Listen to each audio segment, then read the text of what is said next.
Muy buenos días, sean todos bienvenidos al webinar Prevención basada en evidencia, avances y desafíos para nuestro país, organizado por el Grupo de Prevención de ISUP Chile. ISUP es la Sociedad Internacional de Profesionales de la Prevención y el Tratamiento de las Adicciones, y el propósito de nuestro capítulo chileno es conformar una comunidad de intercambio de aprendizaje entre profesionales, investigadores y técnicos que trabajan en el ámbito del consumo de sustancias. Actualmente están funcionando varios grupos de trabajo y comunidades de aprendizaje de socios chilenos que permiten y facilitan y estimulan la reflexión sobre la práctica entre pares. Los invitamos entonces también a ser socio de ISUP Chile en particular. Yo voy a poner en unos momentos más el link para la inscripción en nuestro capítulo y de esa manera poder mantenerse informados de las actividades de la red y de las capacitaciones constantes, actividades de formación y de actualización que se ofrecen de manera gratuita. Bueno, hoy nos convoca el Día Internacional de la Lucha contra el Uso Indebido y el Tráfico Ilícito de Drogas, que se conmemoró el sábado recién pasado. En nuestro país, esta conmemoración se traduce en el Día de la Prevención del Consumo de Drogas, y quisimos hacernos eco de la invitación de la ONU a compartir hallazgos de investigación y datos basados en la evidencia e información verídica que ellos plantean en su lema, que la información salva vidas. Este webinar tiene por objeto reflexionar en torno a la implementación de estrategias de prevención basadas en evidencia en nuestro país y también conocer la experiencia valiosa de una invitada que tenemos de Estados Unidos, que han tenido una amplia experiencia en implementación de programas de prevención basada en evidencia. Nos interesa poder acercarnos a comprender o anticipar dificultades y aprendizajes de experiencias que nos sirvan como guía para el desafío que tenemos en Chile respecto a este tema. Entonces hoy nos acompaña Nicole Eisenberg, chilena, hizo su formación de pregrado en nuestro país. Ella actualmente es académica e investigadora del área de prevención de la Universidad de Washington. También nos acompaña Raúl Perry, que es gerente de programas de la Fundación San Carlos de Maipo, y Carlos Ibáñez, académico de la Universidad de Chile y jefe de la unidad de adicciones de la Clínica Psiquiátrica de la Universidad de Chile. Luego voy a dar más detalles para presentar a cada uno de mis colegas. Entonces vamos a comenzar primero con Nicole. Luego de la presentación vamos a tener al final de las 3 presentaciones, vamos a dar un espacio a todas las preguntas. Ustedes pueden ir a lo largo de la presentación, ir escribiendo sus preguntas en la sección de preguntas que aparece en el panel de la plataforma. Y para poder ahí, acoger y responder la mayor cantidad de preguntas que se pueda. Entonces, en primer lugar, nos va a exponer Nicole Eisenberg, académica, como dije, e investigadora del área de prevención de la Universidad de Washington en Seattle. Es directora de programas internacionales en el Center for Community That Care. Ha colaborado con la Fundación San Carlos de Maipo en Chile en la adaptación e implementación piloto del sistema preventivo Comunidades que se Cuidan desde el año 2014 y tiene experiencia trabajando en investigación y prevención tanto en Estados Unidos como en Chile, colaborando en otros proyectos internacionales. Bienvenida, Nicole, y muchísimas gracias por estar hoy con nosotros. Yo creo que estos son los regalos que nos da la virtualidad, de poder acceder mucho más a personas en distintas partes del mundo y conocer su experiencia. Así que le damos la bienvenida. Muchas gracias. Les agradezco la presentación y también la invitación a participar hoy. A ver, déjenme ver si es que logro manejar aquí Ups, ahí estamos. ¿Todavía ven la pantalla y todavía me ven a mí? La pantalla ya sí. Perfecto. Bueno, quería agradecerles la invitación y contarles que les quiero hablar hoy un poco sobre el sistema preventivo Communities That Care y la implementación de programas preventivos basados en evidencia. Como me presentó Lorena, muchas gracias. Yo vivo ahora en Seattle y trabajo en la Universidad de Washington, pero yo crecí, me crié y viví, digamos, hasta súper grande, hasta súper vieja en realidad, en Chile, así que tengo la experiencia de los dos países. Y eso creo que ayuda un poco a hacer un puente entre lo que está pasando en los dos países. Communities that Care, o comunidades que se cuidan en español, es un sistema preventivo desarrollado en la Universidad de Washington por David Hawkins y Rico Catalano hace muchos años. Es un sistema preventivo universal cuyo objetivo es promover la salud y prevenir los problemas en la juventud, problemas de la adolescencia, típicamente consumo de drogas, delincuencia, depresión, embarazo adolescente.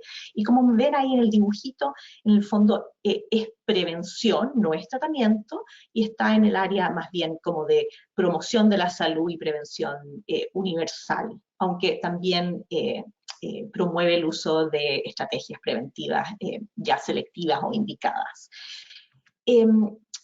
Si tuvieran que pensar o recordar como 3 pilares o ideas fundamentales de lo que es Communities that Care o comunidades que se cuidan o como lo abreviamos nosotros CTC, es un sistema que promueve el uso de estrategias preventivas probadas y efectivas, o sea, con evidencia, para cambiar factores de riesgo y protección, y coordinado por coaliciones o consejos comunitarios. Cuando me invitaron a hablar, me dijeron que querían más que nada saber sobre el uso de estrategias preventivas, probadas y efectivas, o sea, basadas en evidencia, pero creo que para poder entender eso, tengo que hablar un poquitito de estos 2 temas, así que voy a hablar un poco de lo que es digamos, el enfoque en factores de riesgo y protección, voy a explicar un poquito cómo es que coordinamos esto a nivel comunitario para después volver a hablar sobre el tema de las estrategias y los programas con evidencia. Esto probablemente no es nuevo para este grupo y ustedes saben, pero en el fondo la prevención basada en factores de riesgo y protección dice que en el fondo para cambiar un comportamiento, un problema, hay que abordar los predictores de ese comportamiento. Y nuestra atención en prevención es lo que nosotros llamamos río arriba. En vez de esperar a que se desarrollen los problemas y ya hayan causado daño, queremos promover la salud y prevenir estos problemas antes de que ocurran.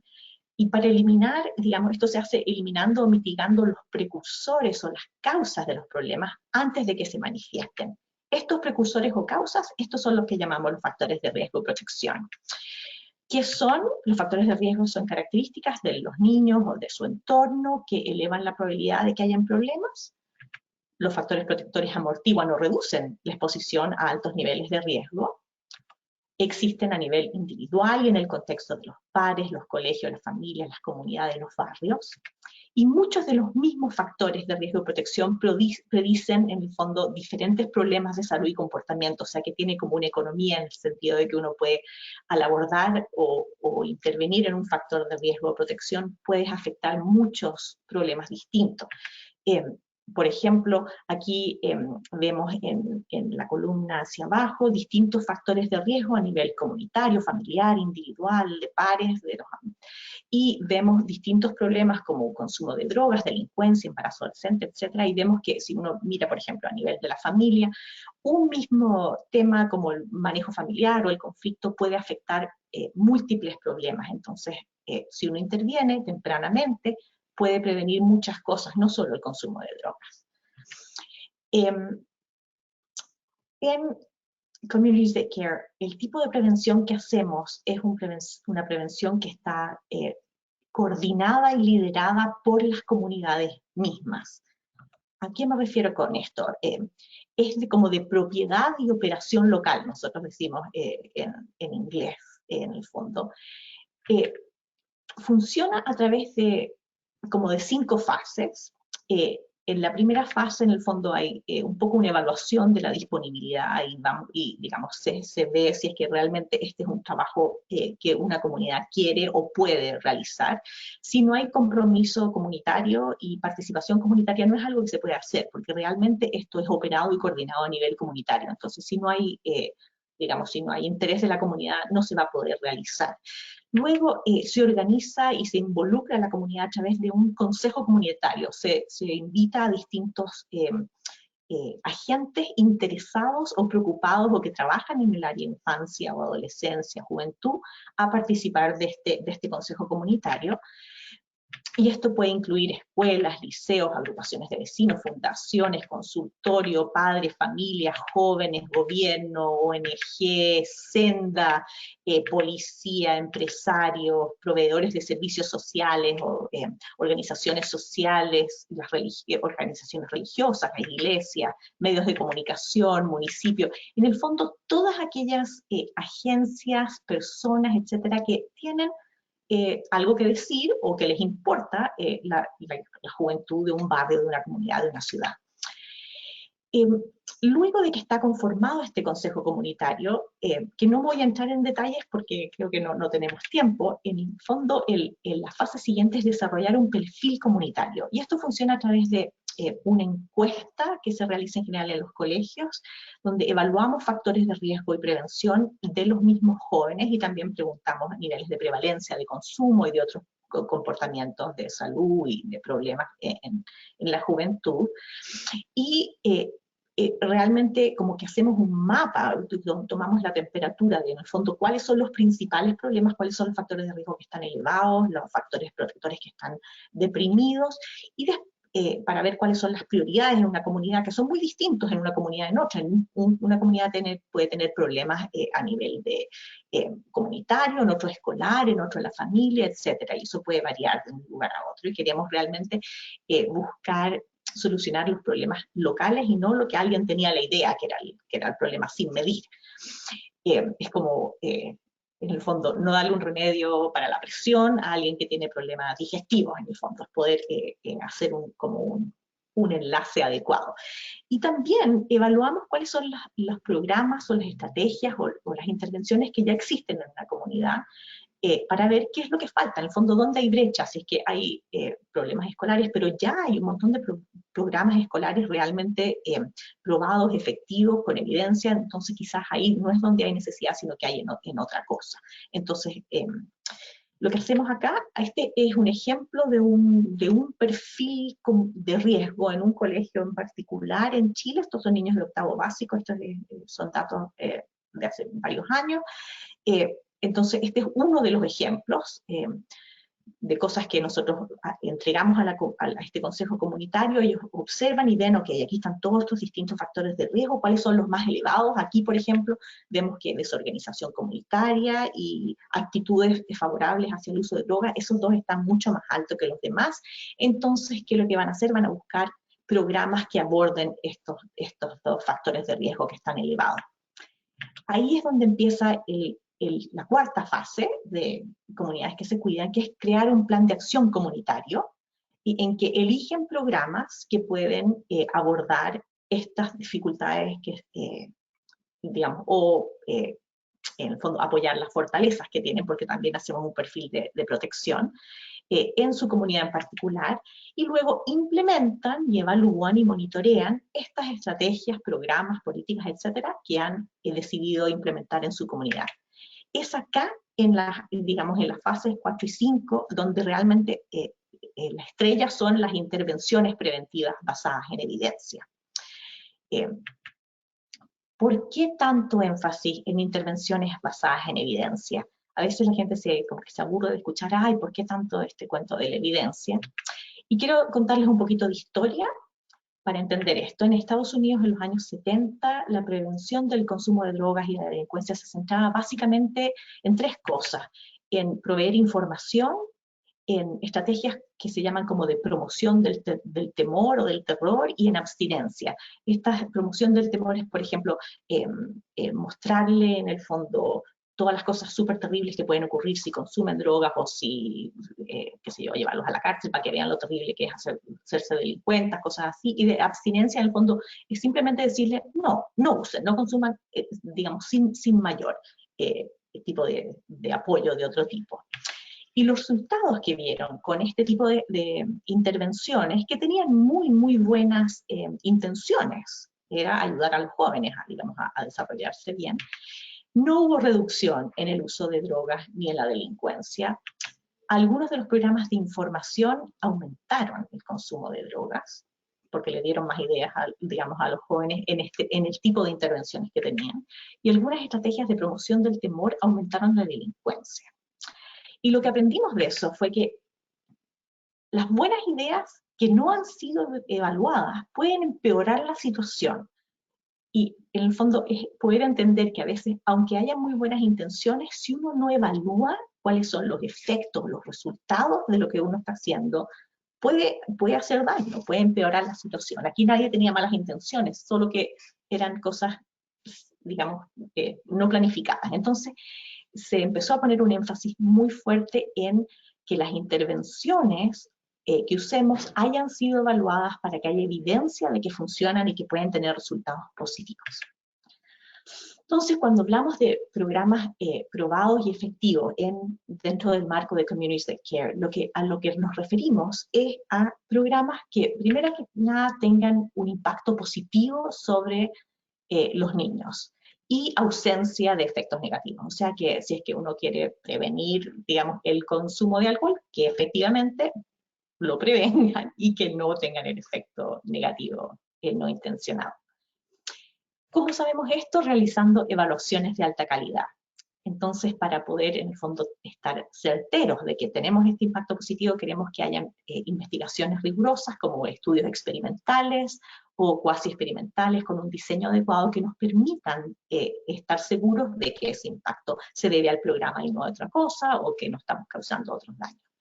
También queremos que estas intervenciones probadas especifiquen claramente cuál es la población objetivo y que aborden o ataquen, digamos, los factores de riesgo para poder cambiar los comportamientos.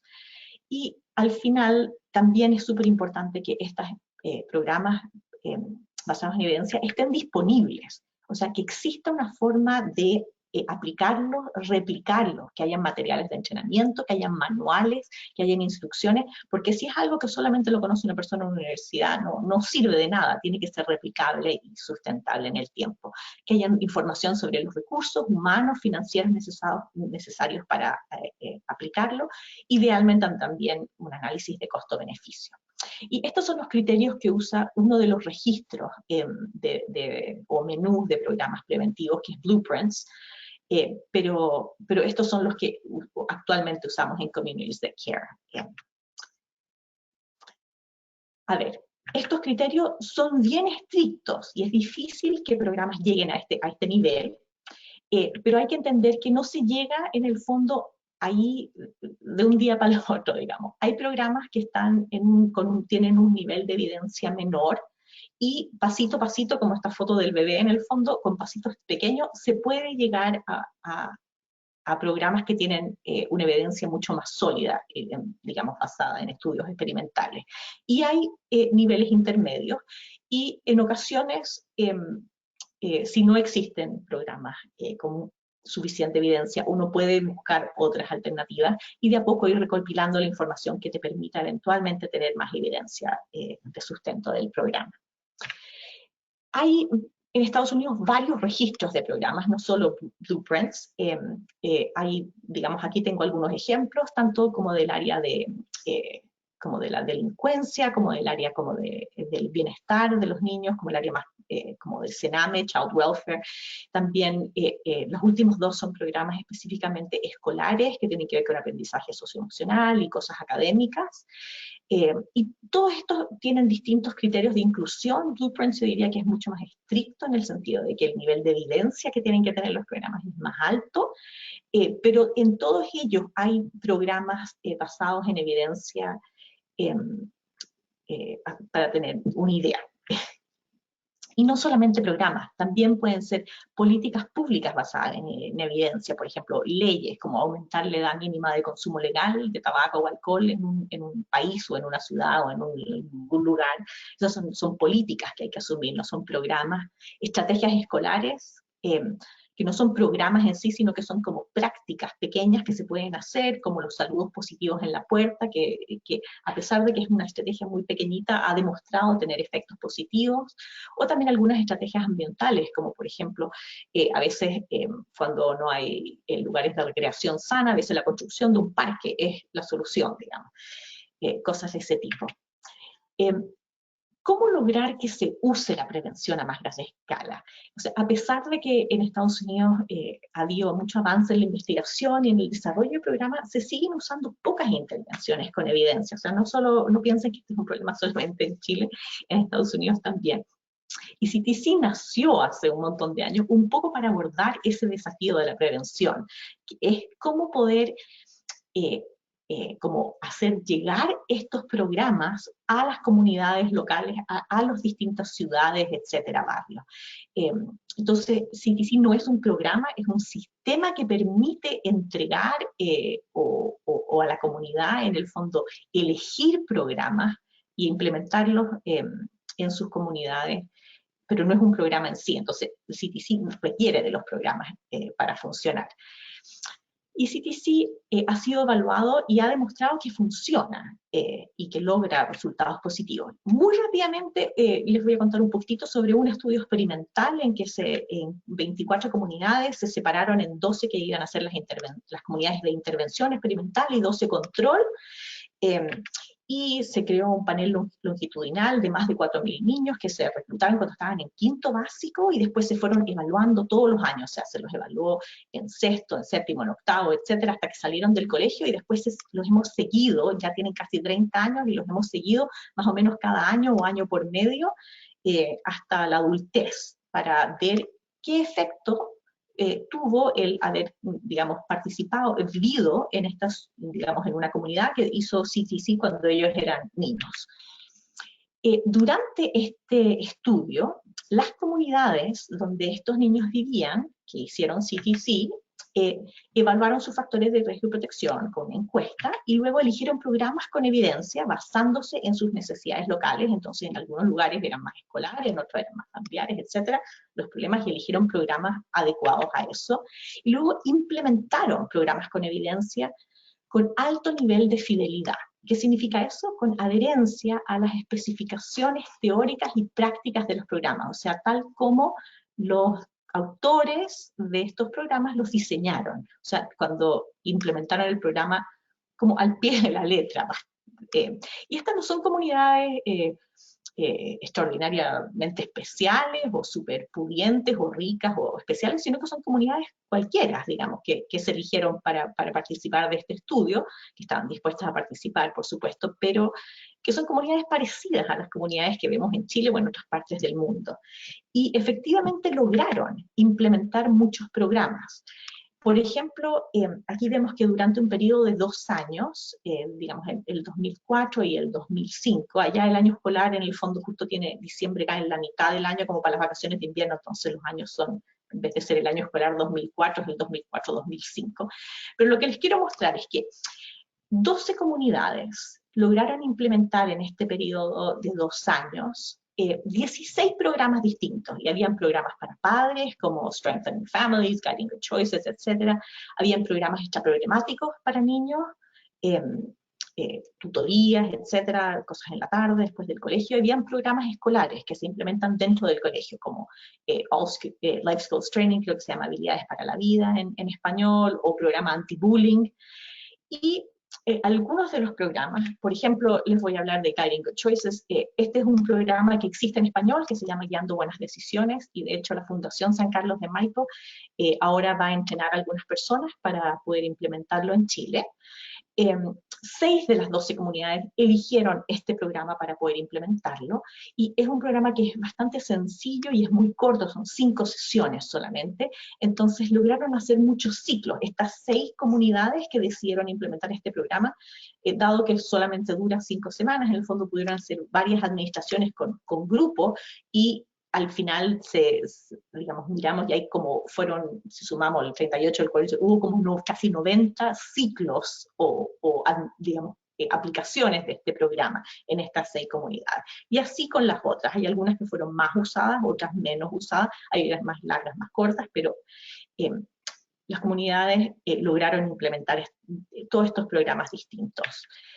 No solo las aplicaron, sino que los aplicaron con fidelidad, y se realizó un estudio para evaluar en el fondo qué tal fue la implementación, y vieron que se cubrió el contenido y se cubrieron los objetivos, o sea, hubo adherencia a los objetivos y al contenido tal cual se diseñó. Y también se realizaron las sesiones necesarias, o sea, la dosis adecuada. O sea, si es que es un programa que está diseñado para ser aplicado en 10 sesiones, se realizaron las 10 y no solamente 2, que no sirve, ¿cierto? Porque tienen que ser el total. O bueno, por supuesto que hubo un poquito de variación, puede haber alguna que se saltó en un lugar, pero en el fondo los resultados mostraron que en realidad la dosis fue adecuada en estas comunidades, lograron hacerlas todas. Los implementadores además estaban bien capacitados, estuvieron preparados y además su entrega fue entusiasta y usaron estrategias variadas para enseñar y entregar el material, o sea, hubo un alto nivel de calidad en la entrega del contenido de estos programas. Y los participantes de los programas mostraron altos niveles de compromiso y de participación, o sea, midieron asistencia y también participación activa y ambas cosas resultó. Y esto, por supuesto que como eran parte de un estudio, recibieron un poquito de apoyo, pero no mucho. Realmente estas fueron las comunidades las que lograron, en el fondo, coordinarse con las personas que administran y hacen estos programas para lograr implementarlos en sus comunidades locales. Y ellos pudieron monitorear esta implementación y usar algunas estrategias para medir, para hacer observaciones durante los programas, usaron algunos protocolos para medir adherencia, dosis, calidad, etc. Y así no solo monitorean la calidad, sino que pueden identificar los desafíos para poder arreglar las cosas que no están funcionando bien, y en algunos casos quizás tomar la decisión de terminar y no volver a implementar un programa al año siguiente, o hacerlo distinto, etc. O sea, no modificar el programa, porque eso sería sin fidelidad, sino que poder tomar decisiones acerca de cómo mejorar en el fondo para que participen más los padres, o para que requieren quizás más entrenamiento los facilitadores, etc. ¿Cuál fue el resultado? El resultado de este estudio, donde, digamos, las 12 comunidades pudieron hacer todo esto. Acuérdense que la primera vez que los medimos estaban en sexto básico. Ya cuando los jóvenes estaban en octavo básico y habían participado en algunos de estos programas, hubo una reducción en la incidencia, o sea, en el porcentaje de niños que iniciaron el consumo de tabaco, alcohol y delincuencia. Los jóvenes en las comunidades experimentales tenían porcentajes más bajos de probabilidad de empezar a usar estas drogas o a delinquir que los niños en un grupo control. Y estos efectos los volvimos a medir cuando estaban en primero medio, segundo medio, etc. Y los resultados después de que ya habían salido del colegio, y muchos ya se habían ido a otros lugares o a otras ciudades, a los 23 años, se mantuvieron los efectos. En el fondo hubo menor iniciación de delincuencia o de consumo de sustancias ilegales, etcétera, y de alcohol, años post-intervención, y también se observó un efecto secundario no esperado, que se mejoró o sea, hubo mayor graduación universitaria en la población femenina, en las comunidades experimentales versus las control. Y esto, en el fondo, resultó en un estudio de costo-beneficio que resultó muy positivo. O sea, por cada dólar invertido en el sistema de comunidades que se tuvo, el retorno a la inversión era de más de $11, porque, por supuesto, mejorar el nivel educacional y prevenir consumo de drogas y delincuencia ahorra mucho dinero.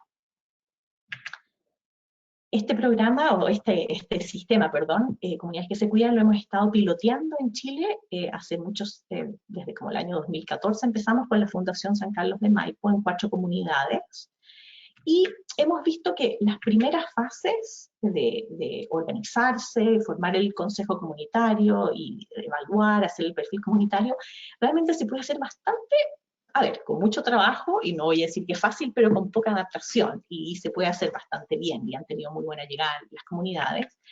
Implementar, crear el plan de acción, digamos, elegir programas, implementar y evaluar es un poco más difícil, en parte porque la oferta programática en Chile es mucho más limitada. Hay menos programas basados en evidencia, que tienen evaluaciones de alta calidad, que demuestran impacto positivo, etc.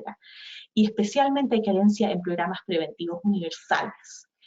Entonces es más difícil porque hay menos de dónde elegir, y hay menos variedad.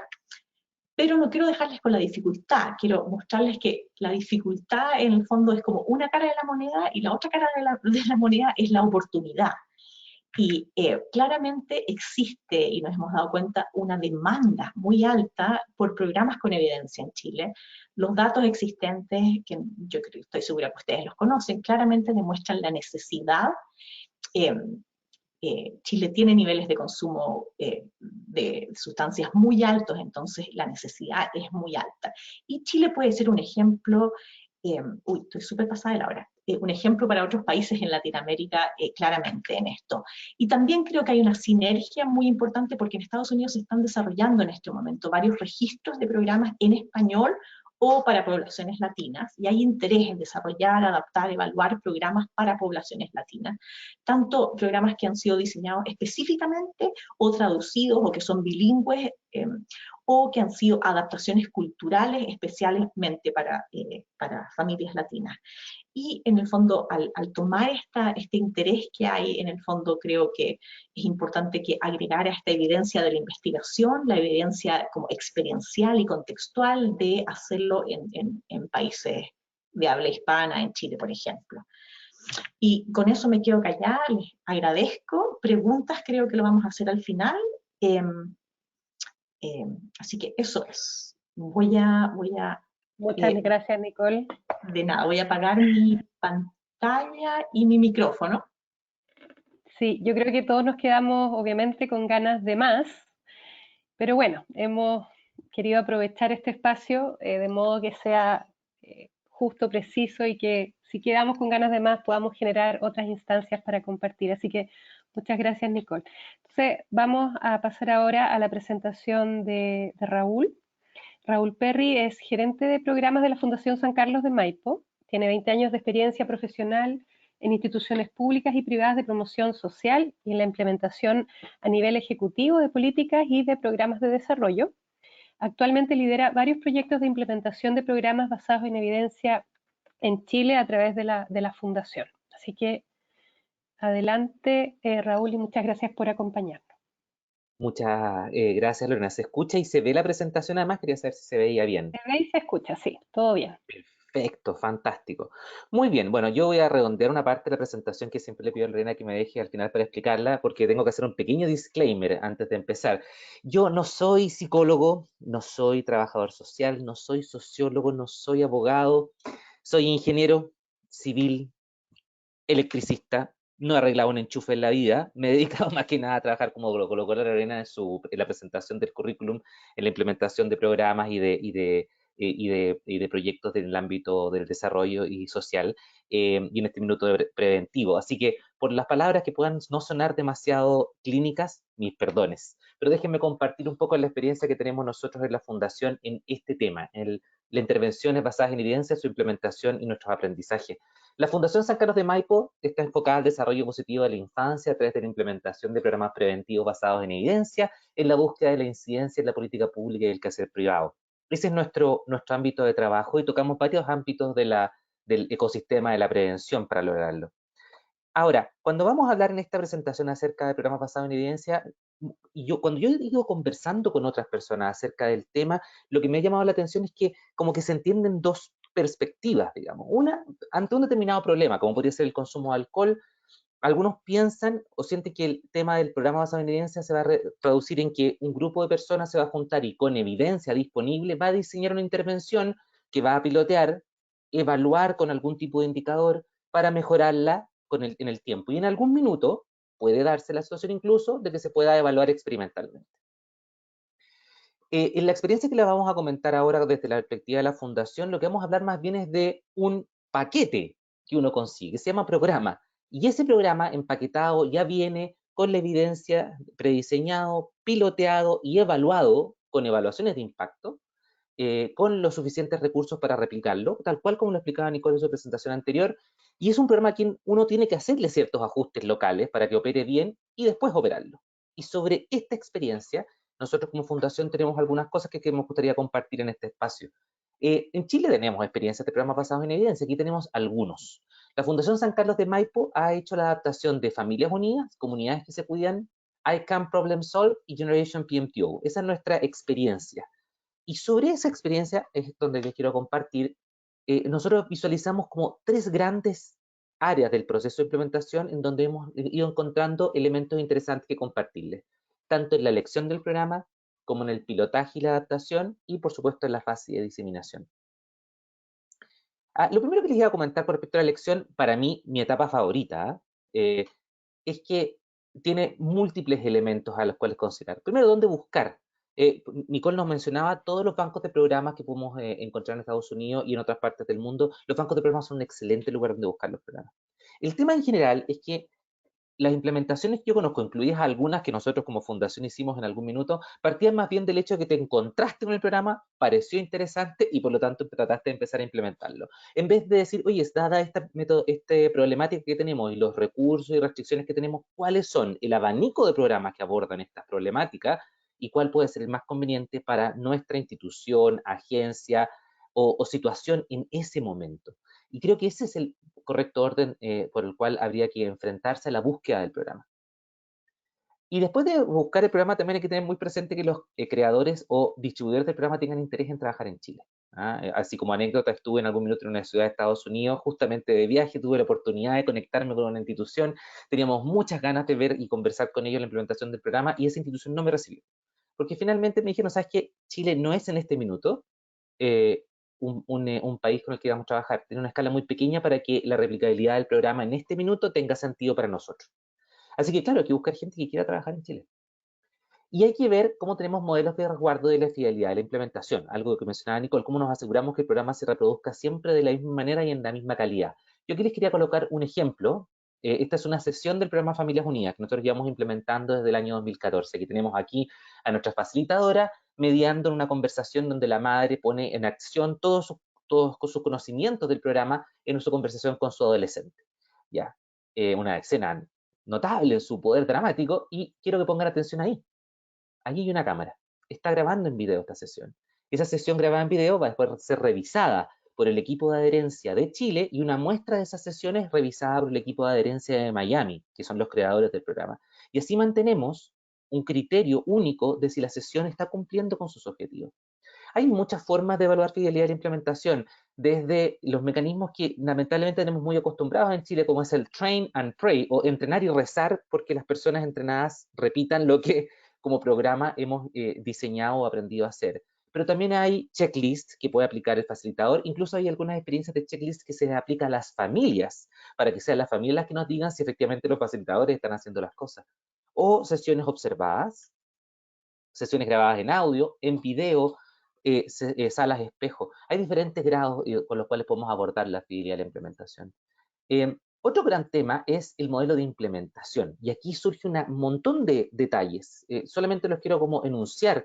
Está el perfil profesional de los interventores, si son psicólogos, asistentes sociales, educadores, dependiendo del tipo de programa. Va a ser distinto si el modelo de entrenamiento es un modelo de entrenamiento de entrenar y después implementar. Hay contrapartes que nos han exigido que después del entrenamiento, inmediatamente el día después de terminar el entrenamiento, se haga la sesión número 1. Y otros que en cambio nos han dicho, no, vamos a dejar un tiempo para que la gente repose el conocimiento y después empezamos. Los modelos de supervisión, si vamos a tener que incumplir con algún tipo de modelo de trabajo semanal con los facilitadores, o si más bien los facilitadores una vez son entrenados y después, varias semanas después, quizás tengan algún espacio de supervisión clínica. ¿Cómo se recluta a las familias?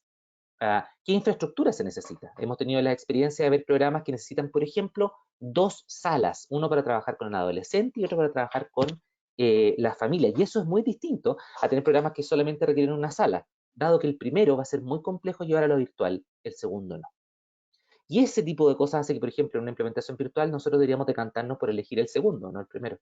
¿Cuántas sesiones tiene el programa? ¿Cuánta gente participa? ¿Quiénes participan? ¿Si participan adolescentes o solamente participan adultos? Los niños también están presentes. ¿Qué materiales? Curiosamente nos hemos dado cuenta que, claro, es muy distinto distribuir un manual para familias de 100 páginas que uno de 30. ¿Y qué otros actores es necesario invitar a las sesiones? Como por ejemplo, una contraparte del colegio. Todos esos elementos se deberían tener presentes al momento de elegir el programa. ¿Cómo se disemina? Una cosa que lo piloteemos, pero después si queremos llevarlo a una escala mayor, ¿con quiénes hay que hablar? los costos a corto, mediano y largo plazo, y el impacto, que uno podría decir, no, pero por Raúl, ¿por qué no partimos con el impacto? ¿Por qué no nos preguntamos inmediatamente si el programa tenía el impacto? Por supuesto que eso hay que preguntárselo, pero no es el único tema. Podemos encontrar varios programas que tengan impacto en lo que queremos, pero su implementabilidad va a ser más idónea dependiendo de las otras preguntas que nos tenemos que responder. Ya en la etapa de pilotaje y adaptación, las adaptaciones evidentemente culturales van a ser siempre muy importantes. Yo aquí solamente tenía un par de ejemplos. Cuando partimos el proceso de implementación del programa Familias Unidas, la contraparte de Miami nos invitó a hacer mucho hype, o sea, avisar con mucho entusiasmo que venía la sesión en donde íbamos a hablar con los padres acerca de educación sexual para sus adolescentes. Y por lo tanto nosotros, gente ordenada y obediente, nos juntábamos con la familia y les decíamos, no se olvide que la próxima sesión es la sesión de sexualidad, no se la vaya a perder. Y ustedes podrán imaginar en el contexto chileno cuál fue la sesión del programa Familias Unidas con menor asistencia en toda la historia de la implementación del programa. La sesión del piloto 1 de sexualidad, porque nosotros no tenemos esa relación quizás que tiene la gente de Miami con el programa. Tuvimos que hacer todo un cambio al respecto de cómo invitábamos a las familias con mucho respeto de las visiones particulares de cada uno del tema. Ajá. En un ejemplo completamente opuesto, en otro programa, la gente de Estados Unidos nos indicaba que le entregáramos un refuerzo positivo en la forma de un elástico, que es conocido como el Scooby Loop, a las familias que participaban del programa cuando ellos decían algo durante la participación que era especialmente interesante para el grupo. Y nosotros dijimos, qué cosa más gringa. Sin embargo, lo que pasó es que a la familia les encanta, es un éxito el Scooby-Doo, a todo el mundo le gusta, lo ocupan después con sus hijos. Son esas cosas que nos sorprenden de la implementación. También hay que adaptar con los usuarios de los programas. Cuando empezamos a conversar con ellos nos damos cuenta, por ejemplo, que nos piden en los procesos del programa más formalidad. Entonces tuvimos que incorporar en los procesos de reclutamiento credenciales, volantes con marca, pendones para que la gente se sintiera invitada a programas que les hacían sentido por lo serios que eran. O cuidado de niños. Los niños, le preguntábamos a las familias por qué falta. Bueno, porque no tengo con quién dejar a mis hijos, ya incorporamos cuidado de niños. Las intervenciones en forma remota han sido una sorpresa gigante para nosotros. Pensábamos que no iban a resultar y sin embargo las familias nos han dicho son muy útiles para nosotros. Y también está la adaptación con y a los facilitadores de los programas. Aquí una observación. Nosotros hicimos un focus group cuando empezamos la instalación de Familias Unidas. Y en ese focus group hicimos focus group con nuestros facilitadores. Primero, cuál era su percepción antes de implementar el programa y después de implementar el programa. Y estos son algunos de sus testimonios. Como que tenía un poquito de desconfianza con respecto a esto. Además, porque inmediatamente lo que se venían a la cabeza era que basado en evidencia implicaba para mí algo científico, norteamericano y tremendamente capitalista. Y también todo en base al prejuicio, que estos programas no se preocupan de la singularidad, que podía ser un programa como más estándar para realidades tan diferentes. Un prejuicio como de desprestigio profesional, como que yo no me tengo que esforzar, quizás, como que cualquier persona puede hacerlo. Pero después de implementar el programa, ¿qué les pasó a nuestros facilitadores? Bueno, viendo cómo se hace el programa, uno dice, ya, ok, como que tenía la impresión de que estaba bien pensado todo, como que no era como, no estaba experimentando, sino si ya estaba experimentado. El manual es muy gringo, tratábamos de modificarlo un poco y después lo implementábamos, nos dábamos cuenta de que teníamos que volver a hacerlo de la otra manera porque en verdad aplicándolo sí tenía sentido. Al final el manual dio estructura, pero no límite necesariamente. Me di cuenta que la experiencia era súper necesaria, o sea que hay cosas que no se pueden ir y que hay detalles que en verdad son detalles mínimos que pueden como farrear un vínculo con la familia, por supuesto. Yo creo que es necesaria una guía orientadora, algo que nos permita replicar y que nos genera confianza, algo que no sea incierto. En ese sentido, yo creo que esto es algo que nos da tranquilidad y nos da confianza. Yo, escuchando a los facilitadores, siempre he imaginado la metáfora de la música, que a mí personalmente me gusta mucho. Ya sea una guitarra con un cancionero de la bicicleta, para los que son de mi generación, o una partitura muy compleja para un instrumentista muy formado, necesitamos muy buenos instrumentistas para buena música, necesitamos buenos profesionales para buenos programas basados en evidencia. Y finalmente lo que podría ser la etapa de diseminación, que no voy a profundizar, cómo aseguramos la transferencia de los roles finalmente a la agencia local y qué procesos son los claves para garantizar una calidad al crecer. De todas maneras, les dejo aquí mis contactos para que ustedes puedan escribirme si desean más elementos. Pero yo, como broche de cierre, diría que el avance del programa basado en evidencia en Chile todavía le falta, por supuesto, pero creo que hemos dado pasos muy importantes para ir incorporándolo y es un desafío para todas las instituciones el seguir. Muchas gracias, Raúl. Muchas gracias también, y claro, en eso estamos, en el desafío. Así que bueno, nuevamente vamos a dejar para el final las preguntas que se han ido haciendo, y ahora vamos a dar paso a Carlos Ibáñez. Hola, buenos días, bienvenido, Carlos. Buenas tardes, en realidad, ya son cerca de la 1. Carlos Ibáñez es académico de la Universidad de Chile, es jefe de la unidad de adicciones de la Clínica Psiquiátrica Universitaria de la Universidad de Chile y actualmente, desde el año 2018, es el coordinador general del proyecto piloto de implementación del modelo islandés de prevención en 6 comunas de la región metropolitana. Así que también te dejo con la presentación, Carlos, alrededor de 10 minutos para después dar un espacio a las preguntas. ¿Ok? De acuerdo.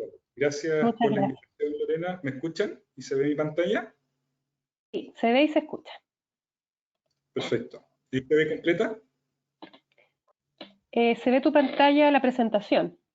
Sí, perfecto. Sí, el PowerPoint, sí. Bien, bueno, como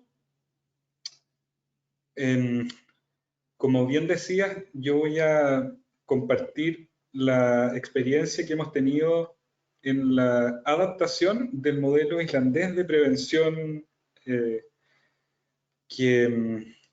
de alguna manera lo que me parece importante destacar, y tomando un poco lo que decía la primera presentadora, es una, llamémosla así, una síntesis entre una estrategia de prevención comunal que incorpora políticas basadas en la evidencia.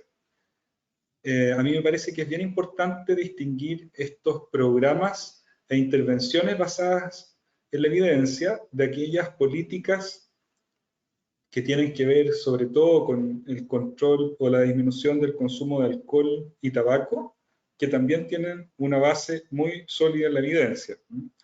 Entonces, para recordar un poco qué es lo que, en qué consiste el modelo islandés, aquí hay una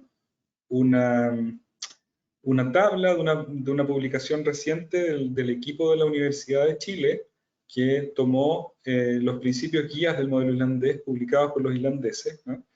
Y en el fondo el sistema es bastante similar al sistema que ocupa comunidades que se cuidan, ¿no?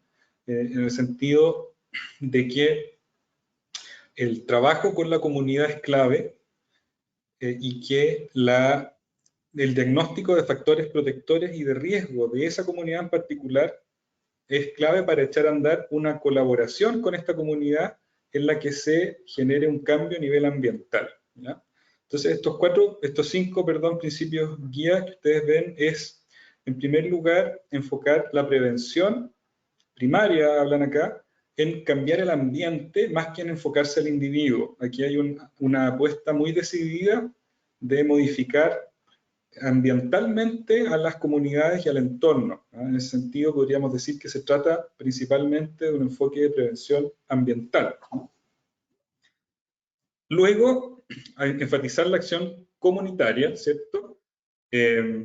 Para modificar el entorno, en este caso centrado principalmente en los colegios, como punto de reunión. En ese sentido, el diagnóstico de los factores protectores y riesgo también se realiza en los colegios. Con estos diagnósticos ya realizados, ¿cierto?, se intenta involucrar y empoderar a los miembros de la comunidad utilizando estos datos. Y además de los miembros de la comunidad, es muy importante generar un espacio, también como lo mencionaban, ¿cierto?, en comunidades que se cuidan, en donde se integren distintos actores de distintas áreas y niveles que no siempre se relacionan. En este caso, investigadores, políticos, profesionales, miembros de la comunidad, que de alguna forma puedan revisar y trabajar sobre estos resultados. Y por último, hacer coincidir, ¿cierto?, qué acciones se van a tomar con el tema que está de alguna manera intentando resolverse, factores de riesgo que suelen ser más bien ambientales. Entonces, de esta forma se distribuyen los principales factores de riesgo y protectores que evalúa el modelo islandés.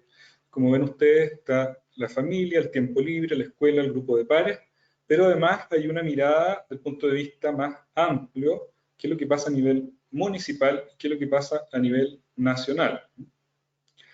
Ahora, aunque no está explicitado en las publicaciones, ¿cierto?, del modelo islandés, es muy importante todas aquellas medidas que se fueron tomando conjuntamente para modificar la legislación en Islandia, y esto es solo un ejemplo. Estas son lo que le llaman, ¿cierto?, las best buys para las enfermedades no transmisibles. La Organización Mundial de la Salud ha identificado, ¿cierto?, algunas acciones, algunas políticas que son las más efectivas y costo efectivas para disminuir las enfermedades no transmisibles, ¿no? Que son las que causan la mayor cantidad de, ¿cierto?, de muertes y enfermedades en el mundo. Y si se fijan ustedes, las dos primeras factores de riesgo, identificados en este caso como factores de riesgo para las enfermedades crónicas, es reducir el consumo de tabaco y de alcohol. Y dentro de esta lista ustedes ven claramente que aumentar el precio del tabaco, tanto también aumentar los impuestos del alcohol, generar restricciones a la publicidad, generar restricciones a la disponibilidad física, en el fondo ir disminuyendo la disponibilidad física y económica del tabaco y del alcohol, son medidas claramente costo efectivas que tienen muchísima evidencia y que se refieren a políticas, ¿ya? Que van a incidir muy poderosamente en la salud de una población. Ahora, en este pequeño, en este gráfico, ¿cierto?, en esta imagen del mundo, lo que se muestra es un estudio que compara 30 países y puntúa en una escala de alguna manera qué tan avanzada está su regulación del alcohol. Está disponible desde el 2010 la estrategia mundial, ¿cierto?, para reducir el consumo nocivo de alcohol de la OMS, y en esa estrategia existen estas, de alguna manera, recomendaciones que les mostré recién, y se hacen escalas que permiten evaluar los distintos países y el desarrollo que tienen en la implementación de estas medidas. Ustedes ven acá tres columnas, ¿cierto? Las que están en un color gris son las top 10 de los países, en este caso de la OCDE, y lo que ven ustedes es que Islandia aparece con el tercer puntaje más alto de la implementación de políticas que tienen que ver con el aumento de precios, la restricción horaria, de densidad de puntos de venta, y los límites de edad y fiscalización para eso en el país. Entonces, eso es parte, en el fondo, de lo que se generó desde los años 90 o incluso antes en Islandia, y que modificó significativamente el ambiente junto a esta otra parte que les mostraba al principio. Es parte inseparable, llamémosle así, del éxito que tuvo esa experiencia. Y que conversan, diría yo, en dos niveles, ¿cierto? Uno más cercano al que mostraron los dos presentadores anteriores, y otro que yo diría que tiene más que ver con una mirada de salud pública, de políticas que son más nacionales. Ahora, en resumen, ¿qué es lo que hemos ido haciendo y algunas de las cosas que hemos ido aprendiendo en este proceso, ¿cierto? Partimos en 2018 con 6 comunas, las comunas de Colina, Las Condes, Lo Barnechea, Melipilla, Peñarolén y Renca, en un convenio de colaboración con el Instituto Islandés de Análisis y Estudios Sociales y el equipo de la Universidad de Chile. Bueno, cada municipalidad definió un responsable y un equipo de prevención local. Yo creo que ha sido muy, muy relevante, y creo yo uno de los aprendizajes fundamentales es que el rol del alcalde y el compromiso político que asume esta autoridad local es fundamental. Y creo que eso ha sido muy, muy, muy importante. para el avance de cualquier intervención, creo yo, pero en este tipo, con mayor razón, vale la pena, creo yo, destacarlo. Bueno, y hemos hecho varias adaptaciones, desde, por supuesto, la traducción hasta la adaptación más cultural de los instrumentos en este proceso, ¿no?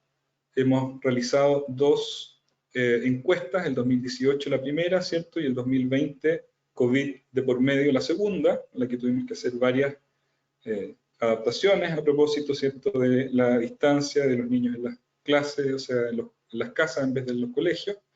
Y en estos procesos iterativos, ¿cierto?, de entregar la información a las municipalidades, a su vez ellos entregan a los colegios la información y ocupando los principios que les mostraba al principio, ¿cierto?, aparece esta idea de que con estos resultados la comunidad se involucra y va tratando de generar cambios. Entonces, ¿qué cosas han sido importantes? Un poco a propósito de lo que mencionaba Raúl recién. Una, diríamos, de las dificultades de trabajar con este modelo es que no contaba con herramientas e instrumentos para hacer un seguimiento de la implementación que fuera, llamémosle así, suficientemente acucioso. En ese sentido, dejaba mucho espacio de flexibilidad, lo que tiene sus cosas positivas y sus riesgos al mismo tiempo. Lo positivo tiene que ver con no ahogar a las comunas con hacer cosas rígidas y que de alguna manera pasa muchas veces con los programas como están diseñados a nivel central, que se exige una serie de indicadores, se exige una serie de acciones que no necesariamente se adaptan a las necesidades de la comuna, o del lugar donde se estén implementando, y los contras son muy evidentes, como también lo decía Raúl hace un rato. En el fondo, allí cualquier persona puede terminar haciendo cualquier cosa y eso no es, de alguna manera, replicable por un lado, y tampoco sabemos realmente si los resultados van a ser necesariamente positivos. En ese sentido, incorporamos el trabajo con el marco lógico para poder sistematizar de mejor manera las acciones y hacerle un seguimiento a estas acciones. Incorporamos y adaptamos un índice de prevención comunal, que es una especie de formato de monitoreo para la implementación de un plan de desarrollo para prevenir a nivel comunal, que incorpora distintas dimensiones. Unas de ellas son los programas, cuenta con 5 niveles distintos, pero permite tener una mirada, llamémosla así, muy abarcadora de los distintos niveles en los que se puede intervenir. Adaptamos también el compromiso parental, que fue una de las, llamémosle así, intervenciones exitosas que se realizaron en Islandia, donde permitió a los padres ponerse de acuerdo respecto a ciertas normas básicas que compartían en relación al cuidado de sus hijos, especialmente si estamos enfocados en el tema del consumo de alcohol y drogas, en este caso, el desincentivar el consumo, el no permitir que haya alcohol en las fiestas de menores, etc. Y bueno, esto ha sido en gran parte gracias a un proyecto FONIS al que postulamos y pudimos de alguna manera lograr esos fondos para hacer una investigación que nos permita ir reportando cómo ha sido este proceso de implementación y también los resultados, que es en el fondo generar evidencia local que permita realmente tomar decisiones. Bueno, uno de los aportes también que hicimos es ayudar a las comunas a ordenar de alguna manera estas prioridades, habiendo revisado, ¿cierto?, los resultados de la encuesta, las reuniones sistemáticas que tenemos con los encargados municipales, y compartimos estos objetivos transversales que permiten aterrizar mejor el, llamémosle, espíritu del modelo y también identificar niveles que no podemos dejar de intervenir. El primer nivel es el reforzar la capacidad de gestión comunitaria, administrativa y política para la prevención a nivel comunal. Este es un área que suele estar invisibilizada y que es esencial para cualquier desarrollo posterior. Ahí tenemos experiencias muy, muy interesantes de cómo se han articulado muchas oficinas, departamentos, unidades, agencias que nunca habían conversado en el pasado y que gracias a este trabajo han estado colaborando. Y vuelvo a insistir acá en la importancia del compromiso y del apoyo de la autoridad local para que esto ocurra, y de la importancia también de la sinergia y lo positivo que se da cuando ocurre. Segundo, disminuir el acceso al alcohol y a otras drogas a menores. Esto resulta muy evidente cuando uno lo plantea, pero muchas veces quienes trabajan en drogas no están interiorizados, por ejemplo, del número de patentes que existen en su comuna. Y no existe comunicación a nivel, muchas veces, institucional entre las áreas que ven la regulación, por ejemplo, el otorgamiento de patentes de alcohol o la fiscalización con la prevención. Entonces, acá nos parece que el tema de la prevención ambiental resulta muy, muy evidente de colocarlo en el mismo nivel y hacer conversar a los actores que están involucrados en este tema también. Aumentar el involucramiento parental y disminuir la normalización del consumo de alcohol y otras drogas en menores entre los padres y apoderados.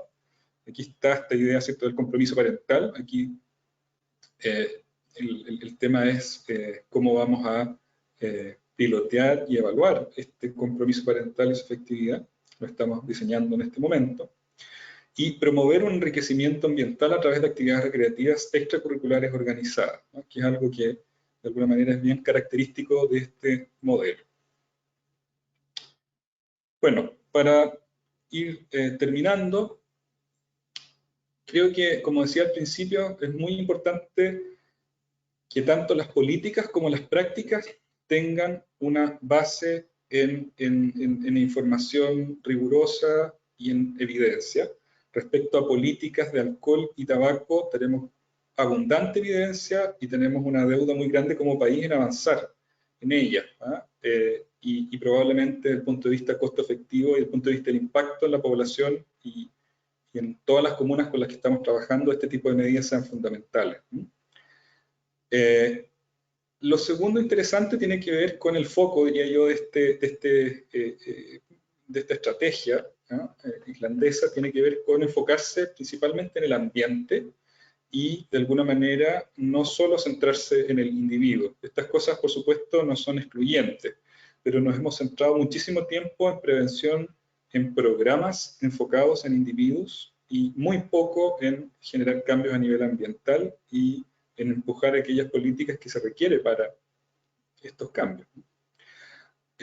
Otra cosa muy interesante, ¿cierto?, tiene que ver con cuánto se empodera a las comunidades locales y a las autoridades locales a la hora de hacer prevención, y cuánto de alguna manera se entrega o se delega en la autoridad central. La verdad es que aquí creemos que en ese sentido, muy coincidentemente con comunidades que se cuidan, las decisiones y gran parte de la autonomía local es fundamental. No es tan fácil generar programas estándar desde un lugar y colocar a todo el mundo haciendo lo mismo. Creo que es muy importante en ese sentido las estrategias bottom-up, y creo que hay un desafío también de seguir investigando en nuestro país respecto a cuáles son los resultados que se logran con esto. Bueno, en la misma línea, programa, ¿cierto? De alguna forma podemos colgarlo dentro de un sistema más amplio. Es necesario que estén, es muy positivo que estén, pero no reemplazan una estrategia y no van a reemplazar una política en ese sentido que es indispensable, ¿no? Y bueno, por supuesto, sobre todo con los tiempos en los que estamos, ¿cierto? Una política de Estado en estos temas es fundamental, y es muy triste que muchas veces vemos que ciertas iniciativas terminan cuando termina un gobierno, y la verdad es que la prevención y los trabajos que hemos mencionado, sobre todo aquellos que tienen que ver también con cambio de legislaciones para disminuir el alcohol, por ejemplo, ¿cierto?, el uso nocivo del alcohol, son cosas que demandan mucho tiempo. Nosotros tenemos un plan nacional para disminuir el consumo nocivo de alcohol, que la verdad no ha avanzado como debiese. Hay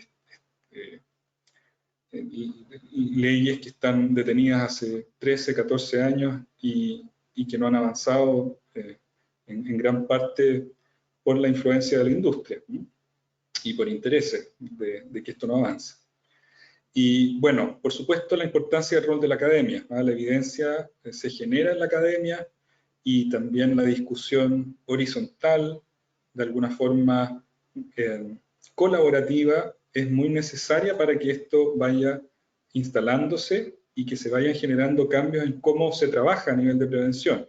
Creemos, por lo tanto, que la academia tiene un rol de alguna manera insustituible a la hora de ir implementando y adaptando modelos con evidencia y generando evidencia local, que es lo que necesitamos. Muchas gracias. Este es el equipo de la universidad en el que estamos trabajando con la experiencia islandesa. Muchas gracias, Carlos. Bueno, somos compañeros de equipo. Sí, ahí está Lorena. Sí, sí, gran líder. Invito a Nicole y a Raúl, sí, a estos últimos minutos que todavía nos quedan para poder dar pie. Tengo dos preguntas que han ido un poco en la misma línea, ambas. Así que la primera tiene que ver, bueno, hay participantes no solo de Chile, porque envían muchos saludos, algunos en especial con nombre y apellido, que ahí en privado se los daré, pero de otros países, de Paraguay, de México, así que bueno, esto es lo que permite también la virtualidad, apoyar con nuestra experiencia o compartir nuestra experiencia a otras regiones. Hay una pregunta respecto de cómo, bueno, Carlos lo mencionaba un poco, que digamos el que haya una menor o que no haya o un menor o un menos definido sistema de implementación genera costos y beneficios. Entonces, en ese sentido, queríamos, está la pregunta de cómo se conversa o se dialoga con los desarrolladores de los programas y qué espacio hay o flexibilidad o cuáles son los criterios para ir incorporando el feedback que surge de la implementación propiamente tal, ¿no? A partir de los profesionales o los facilitadores, ellos también van viendo, viviendo cómo esto resulta en la realidad, cómo esto, cómo se da el diálogo con los desarrolladores.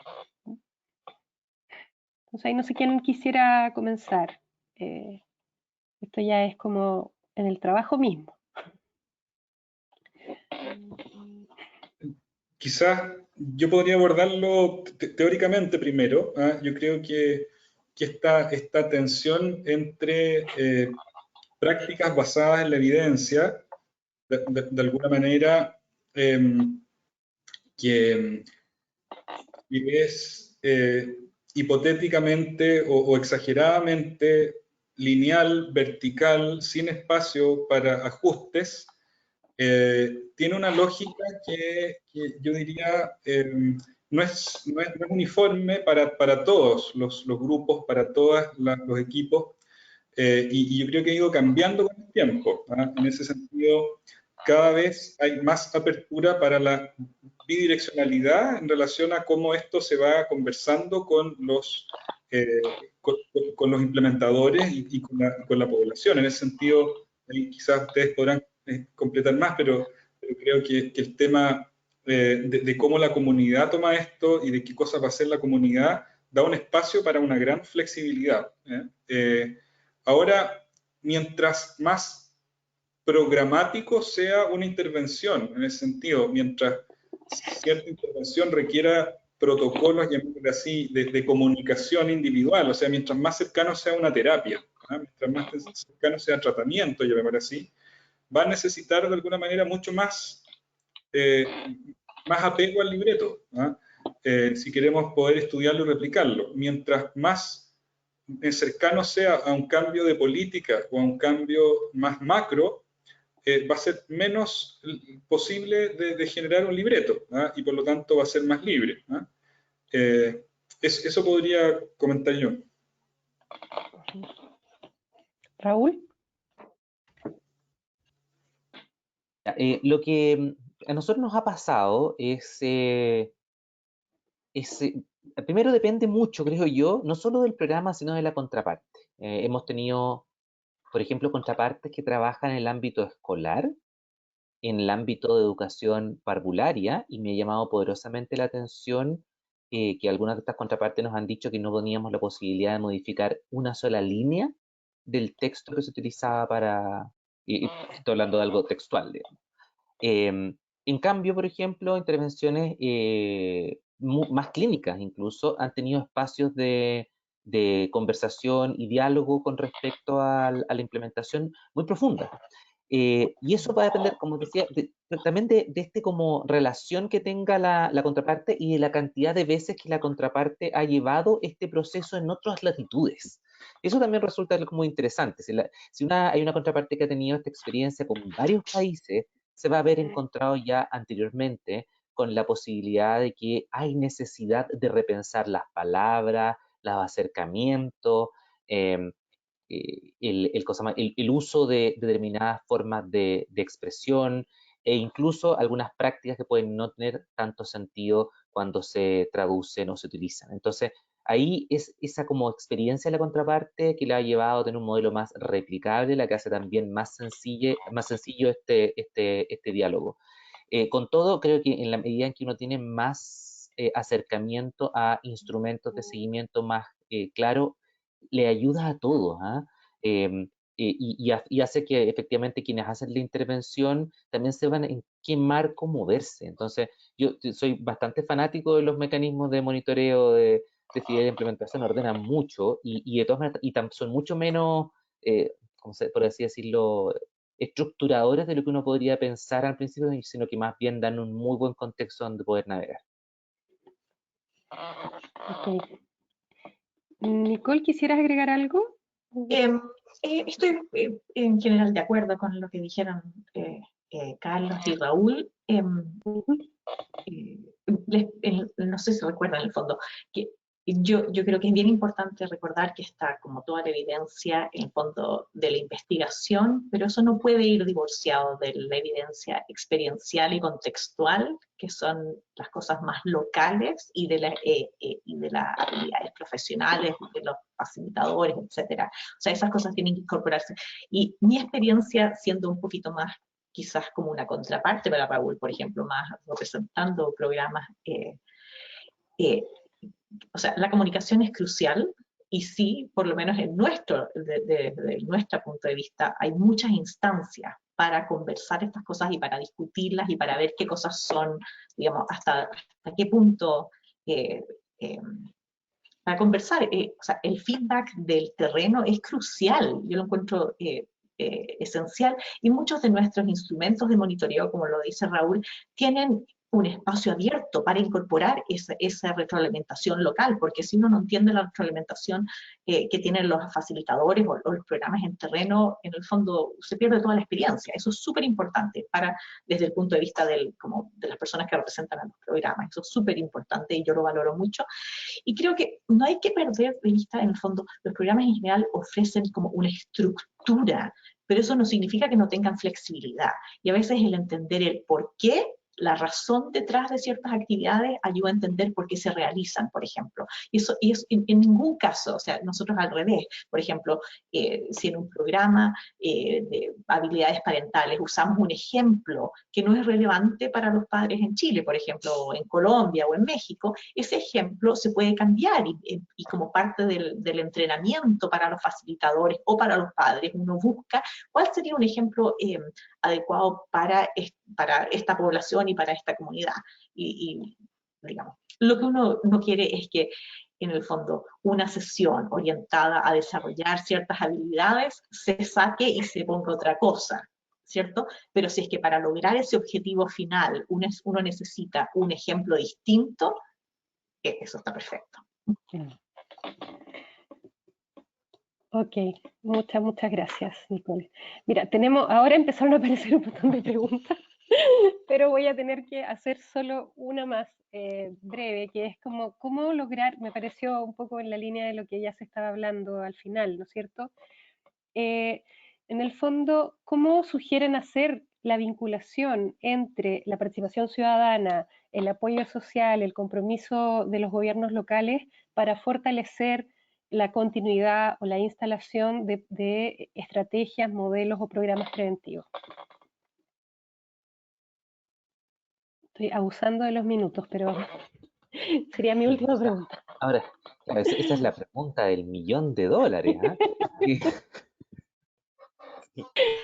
Yo quiero dejar que en el fondo y Carlos respondan un poco más desde la perspectiva chilena, porque a pesar de que yo, digamos, soy chileno, no vivo ahí ahora, pero sí una cosa que es importante es una de las razones por las cuales comunidades que se cuidan involucra a tantos actores comunitarios distintos y tiene un modelo de empoderamiento de la comunidad misma, de los residentes, digamos, de los líderes comunitarios, no solamente de los líderes formales o posicionales del alcalde o de ese tipo, sino que también de los residentes y de personas del párroco en la iglesia o de los profesores en el colegio. Es porque muchas veces las posiciones, los puestos políticos o esas cosas van variando, y a veces están 4 años y después cambia, y con ellos se puede en el fondo llegar y cambiar muchas cosas. En cambio los residentes se quedan, no todos por supuesto, pero en el fondo la comunidad permanece. Puede que los políticos cambien, pero la comunidad y los residentes permanecen en gran medida. Entonces tenerlos a ellos muy empoderados y muy involucrados en la toma de decisiones y entendiendo cuáles son sus necesidades, cuáles son, digamos, sus fortalezas, digamos, hacia dónde quieren ir, cuál es su misión o su objetivo, eso hace que ellos puedan abogar y discutir, digamos, presionar para conseguir ciertas cosas para sus jóvenes, independiente de las decisiones políticas. No es divorciado de las decisiones políticas porque siempre hay una interacción y la idea es invitar digamos, a actores de todas estas distintas áreas a la mesa y que puedan sentarse y conversar juntos y tomar decisiones conjuntas, pero sí, en el fondo, si es que los propios como vecinos, miembros, en el fondo personas que viven, trabajan, o juegan o van al colegio en una comunidad, en el fondo, quieren algo, ellos en el fondo pueden seguir, por ejemplo, implementando un programa, por ejemplo, aunque digamos, la municipalidad no lo quiera, quizás, si es que logran estar con cierto nivel de empoderamiento. Entonces, un poquito, al incorporar a la comunidad, se trata de solucionar esto de que los gobiernos, en el fondo, vengan, pongan algo, 4 años se va, viene otro, pone otra cosa distinta, 4 años se va, etc. Ok. Complementar. ¿No vas a cortar, Lore, o puedo complementar? Sí, pero bueno, dale, sí, 2 minutos, pues de todas maneras. No, solamente, muy brevemente, yo creo que también una de las grandes ventajas que tienen los programas con estos niveles de evidencia es que si tú haces una nueva evaluación y has hecho un monitoreo de fidelidad de implementación apropiado, vas a encontrar resultados bastante interesantes y bastante, no sé si más rápido, pero vas a encontrar. No vas a encontrarte con la posibilidad de que tengamos que hacer más modificaciones o muchas modificaciones para encontrar los resultados. Entonces, en ese sentido, poder mostrar que estos programas pueden vestir una gestión política también es una muy buena herramienta. Y un ejemplo en ese sentido, creo yo, el más continuo que tenemos en Chile es el de la terapia multisistémica, que ya ha pasado por 3 gobiernos. Y lo que ha permitido ese programa es que le ha ido mostrando a diferentes actores cómo esta evidencia es lo suficientemente robusta. Entonces, eso ayuda mucho. Yo creo que es un desafío para cualquier programa en Chile el de hacer esa evaluación que permita demostrar esa robustez. Claro. Eso, me callo. Justamente, no, gracias de todas maneras. Yo solo quería agregar que coincido con ustedes en que finalmente es el empoderamiento de la comunidad, que es el que va a las autoridades a pedir lo que necesitan, ya sea mantener lo que tienen y que ha ido resultando o cosas nuevas. Y por otro lado también algo que mencionó Carlos, que lamentablemente se tuvo que desconectar así de imprevisto, es el apoyarse también en la academia o el trabajo más de investigación. Por ejemplo, cuando se trabaja con los elaboradores de los programas, permite también que esto vaya teniendo cierto monitoreo sistemático que predice o garantiza un poco más ciertos objetivos. Y si no es así, si no se puede hacer eso, también trabajar de la mano de sociedades científicas o grupos académicos de investigación que te apoyen en la toma de decisiones pareciera ser un poco lo que también ayuda, tomando un poco lo que han dicho ustedes y también lo que antes habló Carlos. Bueno, podemos hablar eternamente de esto, pero yo les agradezco enormemente su tiempo, también a los asistentes, tuvimos más de 100 personas hoy conectadas.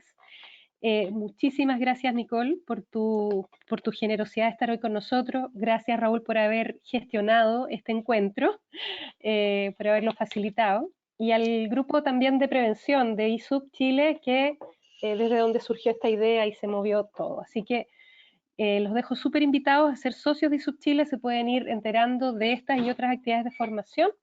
Y ya nos despedimos para desearles una muy buena tarde. Muchas gracias, Adiós. Lorena, por la invitación y a todos por escuchar y por su paciencia. Ok, muchas gracias. Adiós.